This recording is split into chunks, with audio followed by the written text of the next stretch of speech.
Hello everybody, my name is Andre and welcome to Conquer School.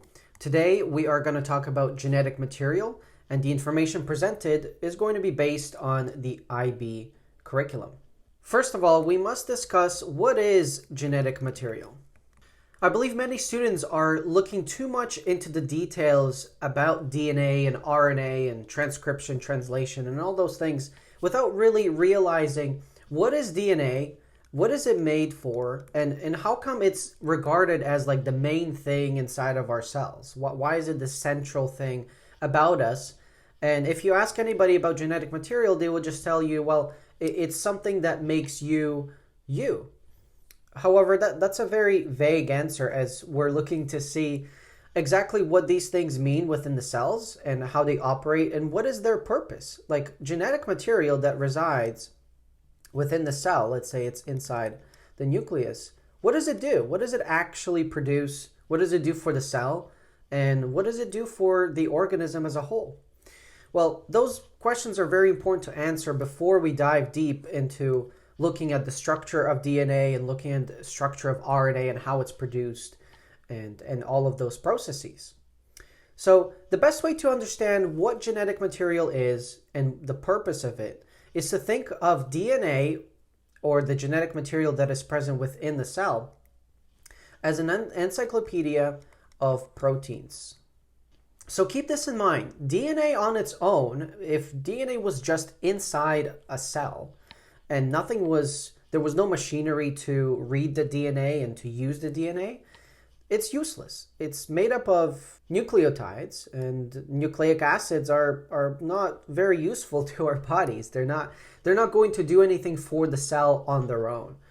However, DNA is essentially a book. It's a giant book and obviously a book, if it's just on a shelf, a book is not going to have any purpose unless it's read and it's used. And the same goes for DNA, or genetic material, which is basically just a book. And that book is an encyclopedia of proteins. Now, what do I mean by that? Well, it's an encyclopedia of proteins in a sense that it provides instruction on how to make all possible proteins. Now, you might think, why is that so important? I mean, who cares if we have this encyclopedia of proteins? And what's the point of making proteins for the body? I mean, what function do they have? They're used to make structures. They're used to make different molecules. They're used to make hormones. They're used to build cells to be part of cell membrane. Proteins reside all over our bodies, and the majority of the functions, I would argue, are done by proteins. So if you want the body to function, or the organism to function, it must be able to produce certain proteins in order to fulfill those functions and in order to survive. So this is why DNA is regarded as such a central molecule inside our bodies, as it is an encyclopedia it's essentially a guide of what the organism is going to look like and what the organism is going to do as a function for life. Now, every single cell is going to have the same copy. Every cell inside a eukaryotic organism like us is going to have a copy of this encyclopedia of proteins. Now, of course, every cell is not going to read the entire encyclopedia and make every single protein that is outlined over there. They're only going to express the proteins that that particular cell needs. So, for example, a liver cell is going to express proteins that will be there to detoxify different toxins like alcohol, or it's going to produce proteins that will be able to catalyze reactions to break down glycogen into glucose, or maybe form glucose into glycogen as a storage molecule. So there's a variety of functions that liver cell will do. However, the skin cell is going to do something completely different. Skin cells are going to produce other proteins that will resemble your skin tone. They will resemble whether your skin is going to be dry or it's going to be hydrated. That stuff depends on the type of proteins that are expressed. And essentially every cell has the exact same book, the exact same encyclopedia of these proteins. However, not all of them will be expressed. Only the essential ones for that particular cell. Now, coming all together, all the cells together will be fulfilling the functions of the organism. So the purpose of DNA is to be that encyclopedia in order to make proteins. So each cell will have the machinery. It's going to have machinery, such as ribosomes or endoplasmic reticulum, Golgi apparatus. All of these are going to be used to synthesize and make these proteins. There's obviously many other enzymes involved, especially in the process of transcription when we make it into RNA. So we cannot go directly from DNA to proteins. We must first go from DNA to RNA, and that's going to be called the process of transcription. And once the DNA is transcribed to RNA, from RNA we can now read the template of the RNA in order to make an amino acid sequence that will then be packaged together to make proteins. And that process from RNA to proteins is going to be called translation. So this is the central dogma of biology, as we will be learning about all these different processes. But before we go on to learn about transcription and translation, maybe DNA replication, we must first learn the DNA structure and RNA structure. What are they composed of, and how is genetic material made? So genetic material is made up of nucleic acids. And the smallest unit of nucleic acids, or the monomer component of a nucleic acid, is a nucleotide. So what we're looking at here is a nucleotide. And nucleotides are composed of 3 primary structures. We've got the phosphate group right here. We have a 5-carbon sugar, and that will be now connected to a nitrogenous base. So in DNA, there are 4 different nucleotides. So the only thing that changes between these nucleotides is going to be the nitrogenous base. So this particular nitrogenous base is going to be called adenine. And now let's take a look at the other 3 nitrogenous bases that DNA would contain. This next nitrogenous base is called guanine. It also has 2 nitrogenous rings, and as you can see, the phosphate and the 5-carbon sugar did not change. Next one we have here is called cytosine, and as you can see, cytosine does not have 2 rings, it only has 1 nitrogenous ring. And this next one is going to be called thymine. Thymine, just like cytosine, contains 1 nitrogenous ring, and it is bonded in the exact same manner as all the other nitrogenous bases. So as you can see, in the DNA, we have 4 different nitrogenous bases. We have adenine, we have guanine, cytosine, and thymine. All 4 are going to alternate to create a sequence. It's essentially going to be a code, just like we have coding on a computer, as we're able to code different websites or different programs. It's very similar in that fashion, as we're able to code for proteins, and that code would have to be translated, and then it's got to be transcribed first to RNA, then translated, and then the protein would come out. However, this does not actually form the proteins. It's simply a code that tells you instructions on how to make a protein. Now, I also wanted to name some of the bonds associated with a nucleotide. The bond that happens between the 5-carbon sugar and the nitrogenous base is going to be called a beta-N glycosidic bond. Now, another important bond we have to point out is the bond between the 5-carbon sugar and the phosphate. And this is called a phosphoester bond. As you can see, it forms an ester. That's why it's called an ester bond. And it's got a phosphate on the other side. Typically, an ester bond is between carbon, oxygen, and carbon.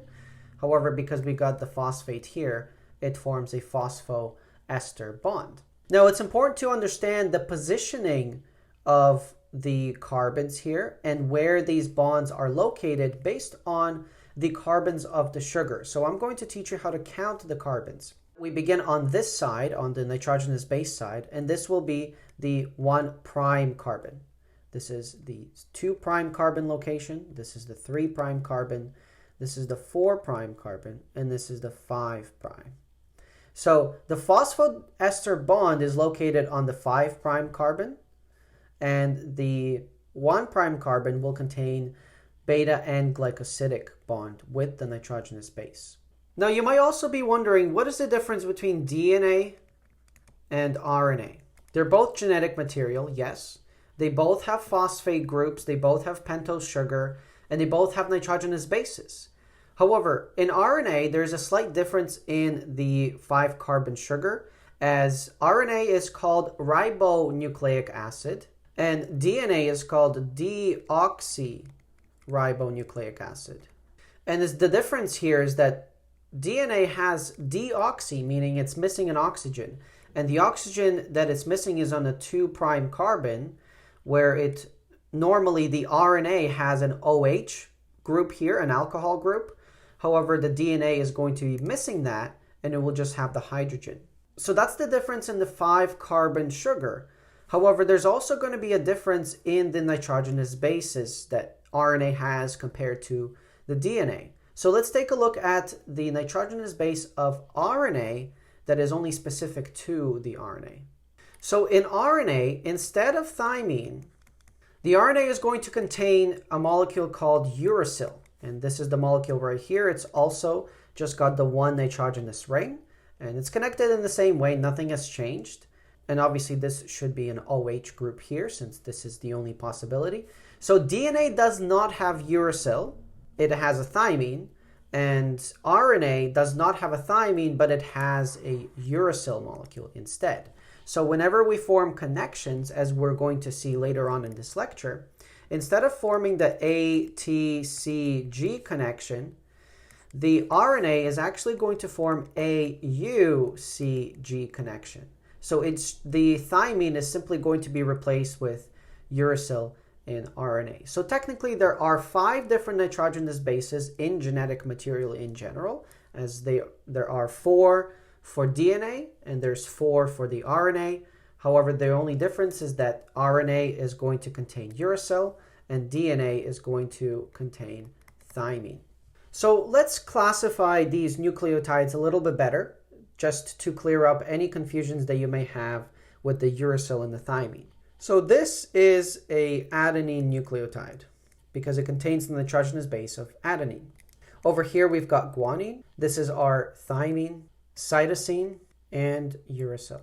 So the 2 nitrogenous bases, adenine and guanine, that have 2 nitrogenous rings are going to be called purines. They've got 2 rings. As you can see on guanine, there's 1, there's 2, and same thing with adenine, 1 and 2. 2 rings are called purines. However, these 3 are going to be called pyrimidines. Pyrimidines have 1 nitrogenous ring. We got 1 here, 1 here, 1 here. Now both RNA and DNA will have guanine, adenine, and cytosine. However, thymine will only be from the DNA, and uracil will only form in RNA. Next, let's take a look at how these nucleotides will bond together in order to form DNA or RNA.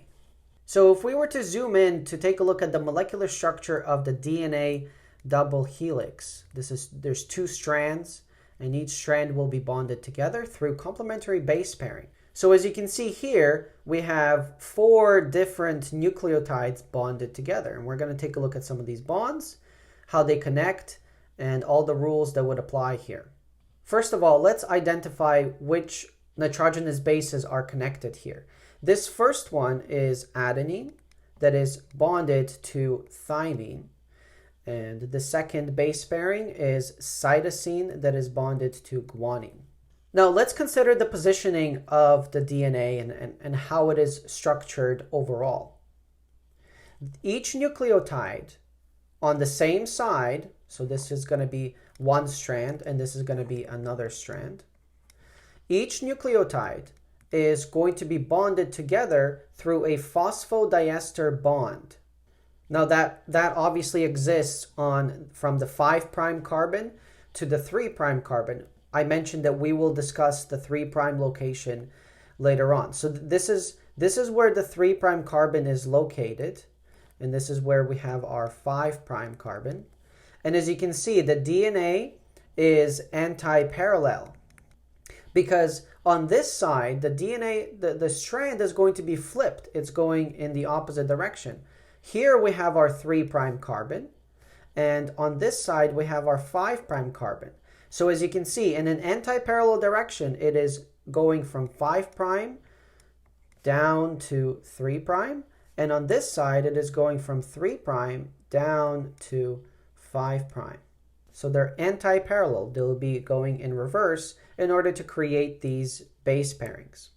Now, another thing to note here is that we're going to have phosphate, sugar, phosphate, sugar, and these things are going to alternate.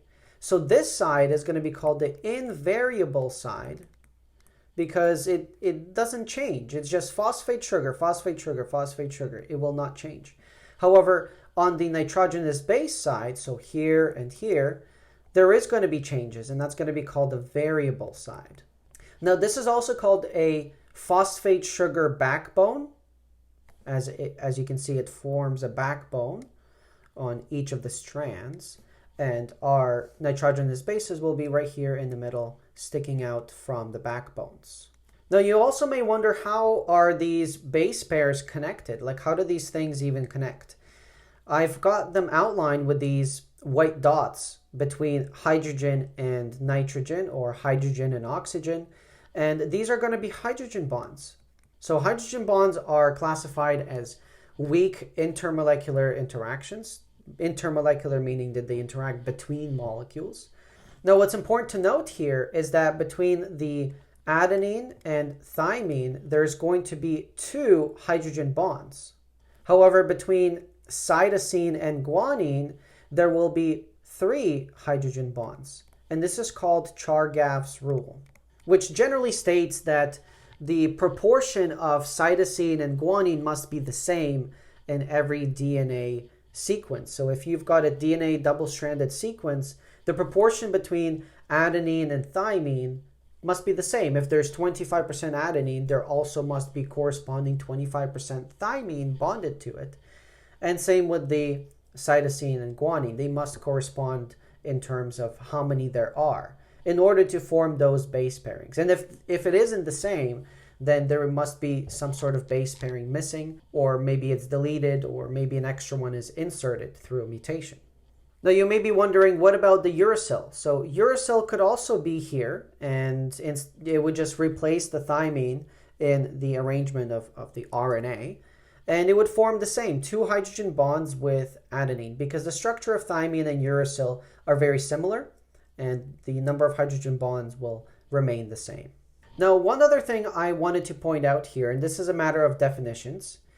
This entire complex, phosphate, sugar, and nitrogenous base, is called a nucleotide, and that's the one we discussed extensively today. However, if the phosphate is removed and all we have is the 5-carbon sugar and the nitrogenous base, this will be called a nucleoside. So again, this is just a matter of definitions. Now, this concludes our lecture. Thank you for joining me today. And if you would like to see more videos like this on the IB curriculum, please leave a comment in the section down below.